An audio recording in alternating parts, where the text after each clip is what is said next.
These are the 5 lusts that every man must avoid if they want to be rich, powerful, and truly successful. This is coming from a very wealthy client of mine that has over 50 investment properties, and his secret is contained in this Chinese quote, and I'll say it in Cantonese, 色字頭上一把刀.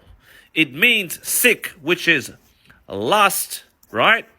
The word lust, on top of the word lust, is a sword.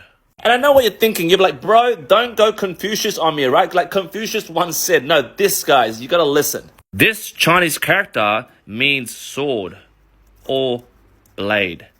And it's saying, on top of the word lust, which is this Chinese character, there is a blade.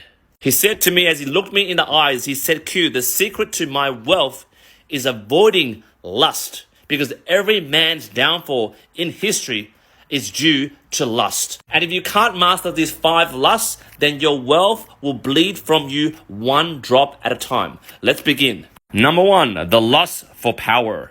My wealthy client told me when he started out in manufacturing, every guy around him was obsessed with control. They were trying to control the supply chain, their competitors, and even their workers. Some were even trying to manipulate market prices. But what he learned from that was instead of chasing power because it's too tiring being controlling, he learned to build something powerful. Like there was an example where there was an export tender to China. Some of his competitors were trying to bribe the officials to gain power to get that tender. And while my client lost that tender and everyone was like, hey, you're throwing away millions, you could have just bribed the official and gained more power in that position to beat your competitors. He's like, no, I don't want to do that. I don't want to do anything shady. He instead focused on building a bulletproof system. For example, having more reliable suppliers, having an automated production system, and linking strategic partnerships in Vietnam, Indonesia, and even regional Australia instead of China. And you know what he said to me that really made me open my eyes on this point?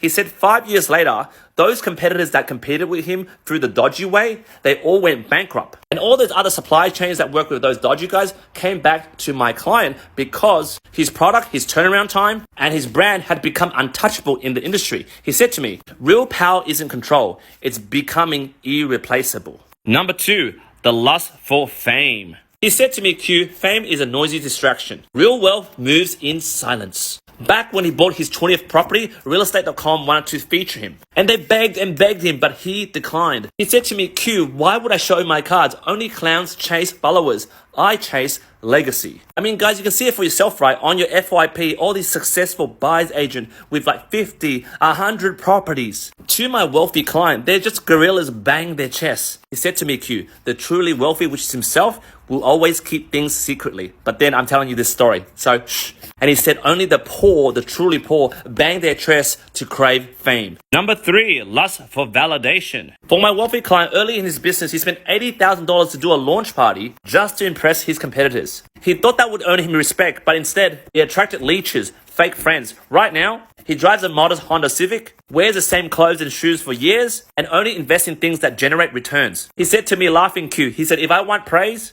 I'll get it from my bank balance. Number 4, lust for comfort. He told me, Q, wealth is built in discomfort zones. He wakes up at 5 a.m., eats the same simple meals. He said to me, luxury isn't comfort. Luxury is freedom. Like when everyone was partying after COVID, he was buying distressed properties, commercial properties at 40% discount. Now they're cash flowing like waterfalls. And lastly, the most important lust to avoid is lust for women. And then he leaned forward. He said to me, Q, this one lust, the most powerful lust of all, this one destroys more men than any stock market crash. He told me 25 years ago, there were 2 women that was interested in him. One of them was stunning. She was a hottie. She came from a rich family. She was beautiful front and back. Like she had this, and at the back she had oof. As he was recollecting, he was like, Q, she was a man's fantasy. The other lady in his life, she was quiet, plain looking, modest family. Her family came from a working class but also was kind of rich. She wore no makeup, she was plain old Jane, and she kept to herself. And also she was very hardworking, and most importantly, she had a pure heart.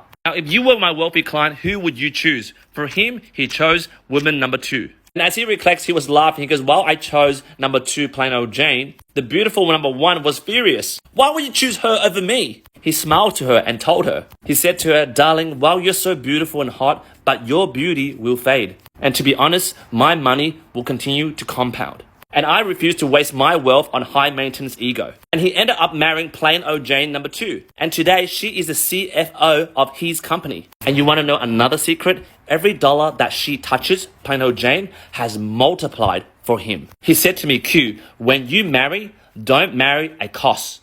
You need to marry an asset. Because remember, guys, if you've watched thus far, if you're a small business owner like myself and like my client over here who's trying to build a legacy, like men who are trying to build a legacy, you want to marry a woman that compounds your wealth. Your wealth will keep compounding. If you marry a girl just for her beauty would fade. Beauty doesn't compound. Money compounds. Don't spend your money, your attention, your focus on this girl's beauty that you're with right now. Lose her. Go for a plain old Jane. That lady will compound your money, multiply. I'm telling you, that is the secret. Remember this Chinese saying, 色字頭上一把刀. The lust that you have for this woman, on top of that, there's a knife, a blade, waiting to cut down your legacy. And these 5 lusts are how empires are built and also how empires are lost. Jump in the comments, let me know what you think.